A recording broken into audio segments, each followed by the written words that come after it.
عسلامة عسلامة، وينكم الناس الكل؟ إن شاء الله تكونوا بخير. اليوم جبت لكم رسالة ملوخية سهلة وناجحة من أول مرة بمواصفات مضبوطة أكيد.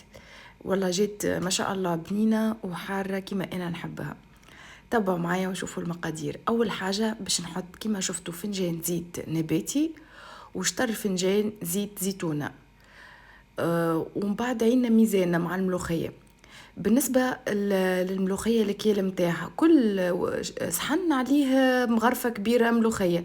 معناتها كان انتوما 5 من الناس تحطوا 5 مغارف، كان انتوما 6 من الناس تحطوا 6 مغارف، كان انتوما انا ديما نحط 6 مغارف. احنا زوز معناتها ناكلو انا وراجلي ناكلو ملوخية كهو، مي انا نحط ديما بالزايد. ومن بعد 6 مغارف ملوخية ونحطوا مع نحطوهم في الزيت الزيتونة والزيت النباتي وتبداو تخلطوا في البارد. تخلطوا على البارد. يلزم تكون التكستور ماهيش عاقدة وماهيش زادة ماء جارية برشا. لهنا انا حسيتها عاقدة شوية، دونك باش نزيد شطر كاس نباتي، زيت شطر كاس زيت نباتي. فوالا شطر فنجان. نوريكم كيفاش تكون التكستور متاعها. يلزمها تكون بالحق كيما هكايا، ماهيش جاريه برشا وماهيش عاقده برشا. توا باش نحط لها الرند. هذه الرنده متاعي. هذه طريقات رند كيما تشوفوا، رند عربي هذا.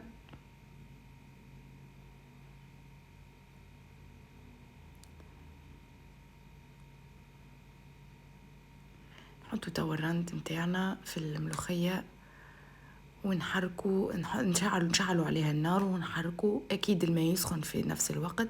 لفحات متاعنا باش نقول لكم بالضبط: هريسه عربي باش تجي حاره، كليل وزعتر، تابل وكرويه، فلفل احمر، فلفل اكحل، والنعناع باش نرميوه من بعد.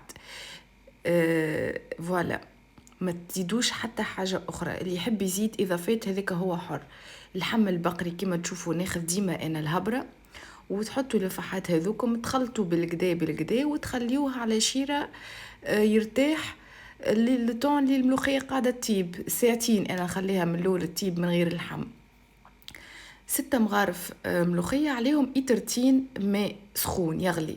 6 مغارف ملوخية عليهم 2 إترات ماء.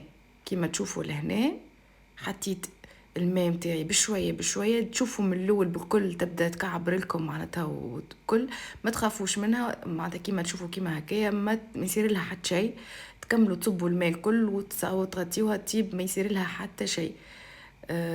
الماء راهو ما زدتش انا من بعد معناتها كيما قلت لكم 6 مغارف هذوكم بالحق عليهم كان إترتين الماء.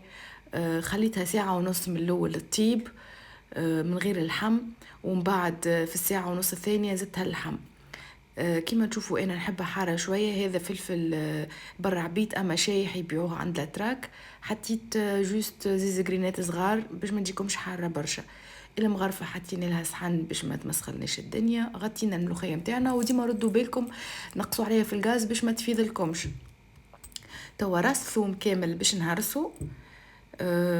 كان لاحظتوا ما حطيتش ملح انا من الاول، خاطر الملوخيه راهي ديما مالحه تبدا وتزيد الهريسه العربي فيها شويه ملوحيه، دونك في الاخر بكل نذوق ونعمل حسابي.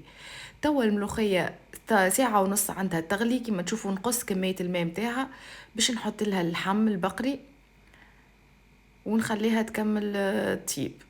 فوالا نحركوها في وسط نحركوا اللحم في وسط الملوخيه ونخليوها كمل تطيب في عقلها. 1.5 ساعة أخرى حتى لين يطيب اللحم وتقر في زيتها. كما تشوفوا راس الثوم خذيت كان اشترى الكمية حطيتها مع دوب ما حطيت اللحم، واشترى الكمية الأخرى باش نخليوها باش نرميوها في الآخر.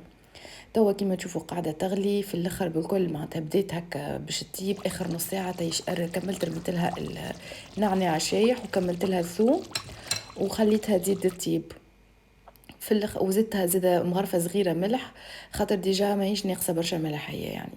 في الاخر بالكل كي تشوفوا قرت زيتها سيي انا نطيش لها 2 قرنات فلفل، فما شكون ما يحبش انا نحط. حاسيلو هذه الملوخية متاعنا. نشوفكم المرة الجاية ان شاء الله في وصفة جديدة. بسلامة.